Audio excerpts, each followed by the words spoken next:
Beyond Susan David's 4 steps, there are additional tools and practices you can use to build emotional agility day to day. Here are some practical strategies and frameworks for you to adopt. The first one is to view emotions as data, not directions. This mindset shift is crucial. Emotions aren't arbitrary nuisances, they're signals, data points about what's happening in you or around. If you're nervous before a presentation, that anxiety is data that this event matters to you. That means that maybe you value excellence or fear judgment. If you're angry at a colleague, that anger is data that perhaps a value of yours like respect or fairness feels violated. Use that data instead of either obeying the emotion, that's like yelling at the colleague, or invalidating it. I shouldn't feel angry. Investigate it. A great example, if a team member is upset and acting difficult, an emotionally agile leader might think this strong reaction is a data point. It probably means this person cares a lot about something here. Indeed, behind an employee's anger could be a sign that they deeply value a project's success or their role. So, by treating emotions as information, you can respond more compassionately and effectively. Ask questions, address underlying issues, or clarify misalignments. Emotions, positive or negative, often point to what we value, like arrows saying, pay attention to this. The better we get at interpreting those signals, the wiser our responses become. The second tool would be to practice the pause, the STOP technique, stop technique. When our intense emotion hits, your first and best tool is to pause. There's a famous quote often attributed to Viktor Frankl. It says that between stimulus and response, there is a space. In that space is our power to choose our response. Our response lies in our growth and our freedom. Emotional agility lives in that space. One practical way to find that space in a heated moment is the stop method, STOP, advocated for by Susan David and mindfulness experts. The S stands for stop. Literally, stop what you're doing for a moment when you notice you're getting triggered. T stands for take a breath or few deep breaths. This calms your physiology, that's lowering that fight or flight response, and gives your brain a chance to catch up. O is for observe. Observe what you're feeling and thinking without judgment. I'm feeling angry and my chest is tight. I'm thinking that this situation is unfair. Just note it. Also, observe the situation. What's really happening versus what might my mind be exaggerating? Finally, P is for proceed or practice forward with intention. Given what you just observed and given your values, choose your next move deliberately. Even a short pause like this, 10 seconds, one deep breath, and a quick mental note of, I'm upset right now, can prevent a regrettable reaction, like sending that angry email, and instead lead to a thoughtful response. It's a simple but powerful habit to cultivate agility. The third tool is to distinguish your story from reality. Our brains are meaning making machines. They love to create narratives, especially in emotional situations. My boss didn't say hi this morning. He must be mad at me. That could be a story you've spun out of neutral events. Emotional agility involves recognizing these mental stories for what they really are, just stories, not facts. One technique is to literally label them. Psychologists call this cognitive diffusion. For instance, if you catch yourself thinking, I'm a failure, rephrase it in your mind as, I'm having the thoughts that I'm a failure, or give it a title. This is the imposter syndrome story playing in my head again. By doing this, you create distance between you and the narrative your mind is churning out. It's like mentally stepping outside of a movie that you were totally absorbed in. And then suddenly you remember, oh, it's just a movie. Once you see your inner stories clearly, you can challenge them or just let them pass. Ask, is this story true? Is it the only possible story? Often you realize it's not 100% true or there are other interpretations. This opens you up to new perspectives and keeps you from getting stuck in limiting narrative. The goal isn't to stop your mind from ever storytelling. Good luck with that if you're ever successful, but to avoid being controlled by every story. As you practice this, you'll find you can maintain a calmer, clearer head in situations that used to hijack you. The fourth tool is to align your responses with your core values. We touched on this a bit with the walking your why, but it's such a powerful tool that it merits emphasis on a standalone practice. When in doubt, pivot your values. Think of your values as a compass when emotional storms mess with your internal GPS.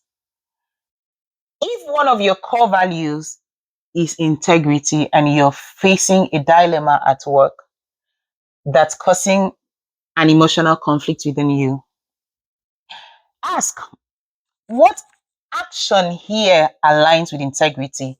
That might mean speaking up about an uncomfortable truth rather than staying silent and resentful. If you value family and you're feeling guilty about working long hours and thus emotionally agitated, it might mean setting a boundary to honor that value. Clarifying your values can be done outside of emotional moments too. Take time to reflect on what principles guide you. Then, when emotions flare, those principles are your anchor.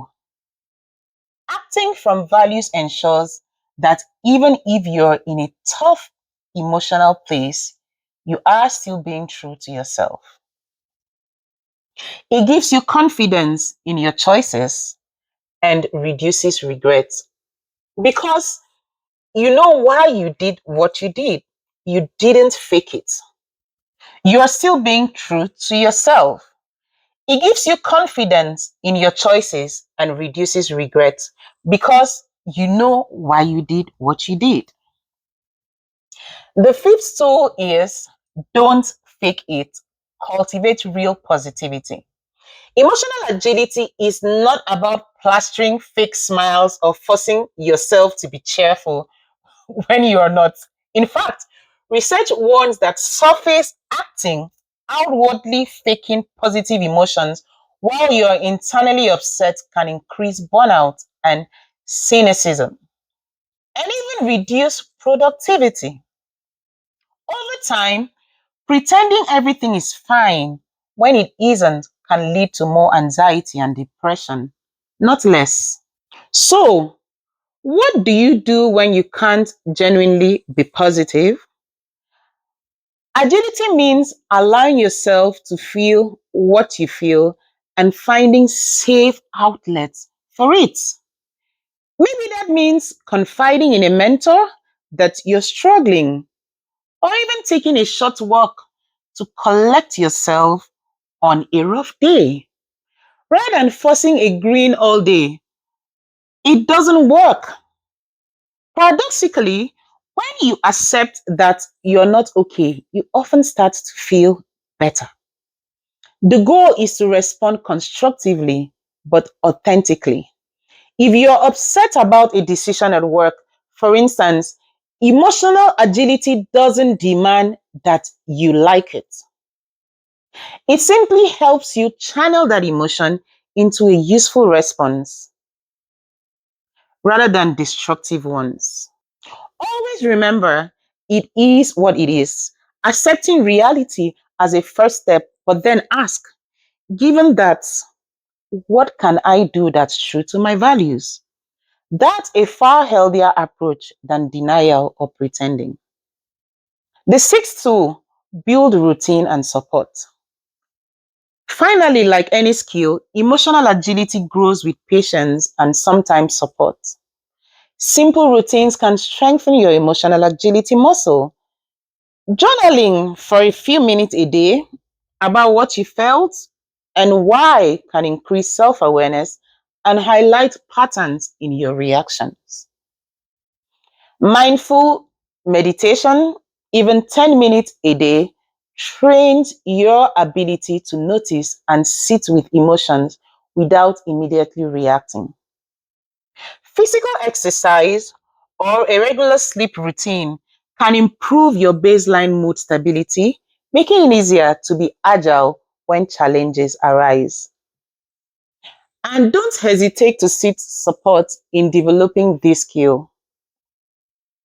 Talking with a coach, mentor, or therapist can provide you with personalized tools for emotional regulation and an objective perspective on your stories.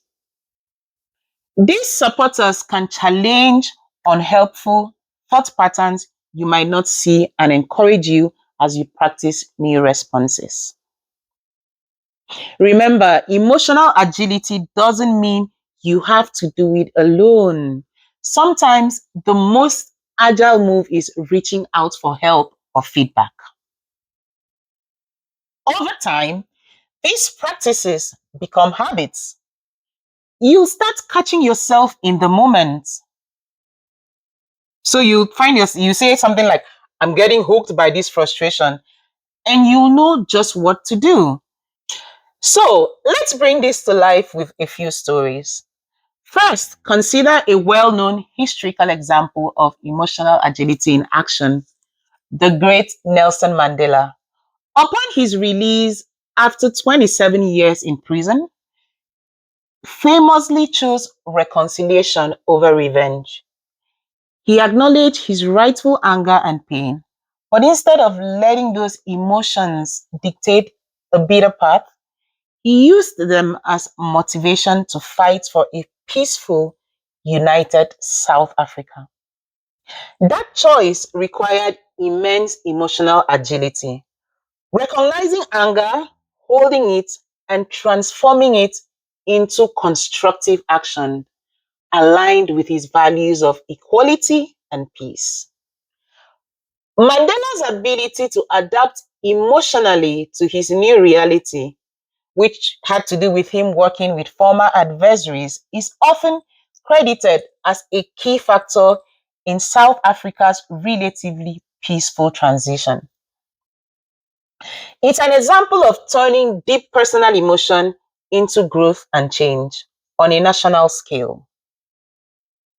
Okay, you might be thinking, that's Nelson Mandela, a literal icon. What about in everyday professional life? Okay, let me give you another example that is more relatable to us. Imagine a mid career professional, let's say she's named Linda, who's leading a project that suddenly hit a major roadblock. The client pulls out at the last minute due to budget cuts. Linda feels a wave of panic and disappointment. An initially rigid reaction might go like this. Linda either denies her feelings, I'm fine, it's whatever, and presses on robotically, only to later burn out or blow up. Or she lets the disappointment fester into anger, maybe lashing out at her team or falling into despair. But Linda chooses a different path. She takes an emotionally agile approach. First, she shows up to her feelings. She admits it to herself and her team. I am really upset about this. It's frustrating to lose such a big project. By naming and owning that emotion, she diffuses some of its power. Next, she steps out of it, meaning she creates a bit of mental distance. She reminds herself and even jokes to a colleague, all right, this is that part of me that hates feeling out of control talking. By observing her feelings as just one part of the picture, Linda doesn't let them consume her. Then she reconnects with her core values. She values learning and teamwork. So she asks, what can we learn here? How can we turn this around for our team? Finally, she moves on with a small action aligned with those values. Perhaps scheduling a debrief with her team to brainstorm improvement for the next proposal. Linda is still disappointed, remember? Emotional agility isn't about instant cheerfulness, but she uses that disappointment as data. It tells her how much she cares about succeeding and motivation to adapt. That is finding a path forward. A month later, her team lands a new client partly because of the lessons from that failure. That is emotional agility in everyday work life. Feeling the feelings, but then flexibly adapting and growing from them. Whether it's a global icon like Nelson Mandela, a top CEO like Indra Nooyi, or an anonymous professional like Linda, or even me and you, the pattern in these stories is the same. Emotional agility allows a person to take control of the narrative of their experience. Instead of being a hostage to feelings like anger, fear, or frustration, you become an active author of your response. As the Stoic philosopher Epictetus wisely said, it's not what happens to you, but how you react to it that matters. You can't always control the circumstances or even your first emotional impulse. But what you can do absolutely and can control is what you do next. And very often, that makes all the difference.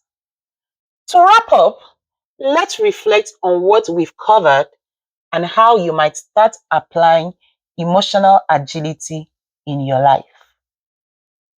We explored how emotional agility means accepting your emotions, stepping back to gain perspective, and staying guided by your values and making thoughtful choices, all of which leads to greater adaptability and growth. We saw it in the leadership of Indra Nooyi and Mary Barra, in the stories of professionals overcoming setbacks, and in philosophical insight from Stoicism and Viktor Frankl. The common thread is clear. When you give yourself the freedom to feel and the power to choose, you become remarkably resilient. You grow through challenges instead of being crushed by them. Now it's your turn to consider your own emotional agility. Here are a few reflection questions to spark your thinking. What are my emotional habits? Do I tend to react impulsively to certain triggers at work or at home? Do I send instant replies when upset or withdraw when anxious? Identifying your typical pattern is the first step to changing it. Take a moment to think of one recent instance where an emotional reaction didn't serve you well. What might an emotionally agile response have been in that scenario? Which emotions do I find hardest to sit with? We all have that one feeling we'd rather avoid. I do. So maybe anger makes you uncomfortable, or you fear sadness will overwhelm you. Recognize it, okay? Ask yourself, why is that emotion so scary or bad to you? What value might actually be hiding behind it? The next time it shows up, remember to show up to it kindly rather than pushing it away. You might even journal about it. Something like, today I felt anger, and here's what it might be telling me. How aligned are my reactions with my values? Think about a tough situation you're dealing with or recently dealt with. What value or long term goal is most relevant there? Did your response reflect that value? For instance, if you value honesty, did you communicate transparently or did fear lead you to stay silent? If not, what could you do differently the next time to walk your why? Sometimes just clarifying, I want to be a person who, what your value here, even when I'm stressed, can guide you towards an action you are proud of. Here are a few clarity to action takeaways, simple practices to help you start building emotional agility right away. Pick your pen and paper. Number one, the next time you're upset, name it to tame it. Literally pause and identify the emotion. Say it out loud or in writing. I am feeling hurt. This one habit can be a game changer. It takes you out of autopilot mode and into a mindful state. The second one, use the 90-second rule. Neuroscientist Jill Bolt Taylor famously said that the physiological lifespan of an emotion in the body is about 90 seconds. After that, we are sustaining it by our stories and resistance. So, when a wave of emotion hits, see if you can ride it out for the first 90 seconds. Breathe. Watch it like a wave in the ocean. Often, you feel it peak and begin to ebb. In those seconds, remind yourself, don't send that email or make that decision while the wave is high. Calm down and give it a moment. This builds confidence that you can survive emotional surges without reacting. Number three, practice one value based action. Identify one small action this week that aligns with your core values and addresses a current challenge. Make it concrete and doable. Take, for instance, if you're stressed about learning a new skill because you value growth, a value based action might be scheduling 30 minutes each day to practice or signing up for a course. If you are upset with a colleague because you value honesty and harmony, that's the value. A value based action could be inviting them to chat over coffee to clear the air. Small moves can lead to big shifts in how you feel and progress. Number four, schedule reminder self check ins. Maybe it's a 5 minutes at the end of each workday or a Friday reflection. Ask yourself, what went down this week? What didn't go down well? What emotions did I notice? How did I handle them? What did I learn? This builds the self awareness muscle. You might even note this in a journal. Over time, you'll spot patterns and growth. You will notice I didn't freak out as much in that meeting as I would have last year. That's progress. Finally, remember that emotional agility is a journey, not a destination. Be patient and kind with yourself as you practice. There will be days when you feel anything but agile, when you still get hooked by an emotion or revert to an old habit. That's okay. It's all part of the process. Each time you catch yourself and use one of these tools, you're strengthening your agility. Celebrate the small wins, like the moment you took a breath instead of snapping, or acknowledge fear but did the brave thing anyway. Those are significant. Before we wrap up today, let's pause for a moment. We've covered a whole lot, from defining emotional agility to learning how to navigate our emotions like the seasoned leaders that we are.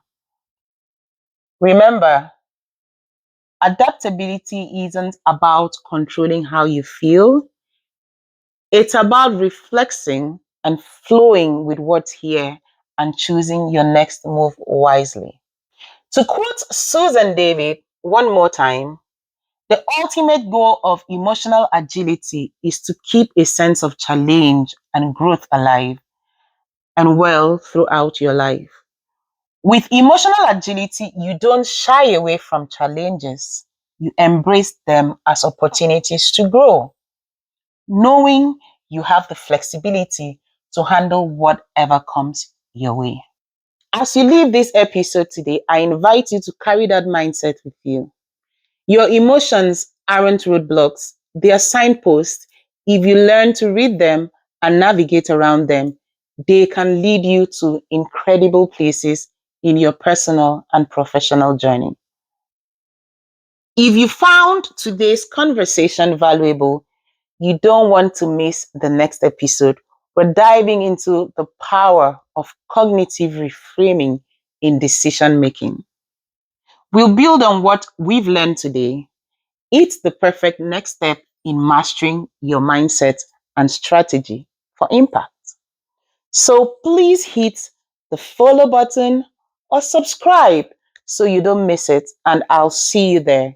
Until then, stay clear, stay courageous, and keep turning your clarity into impact. You have got this. Goodbye.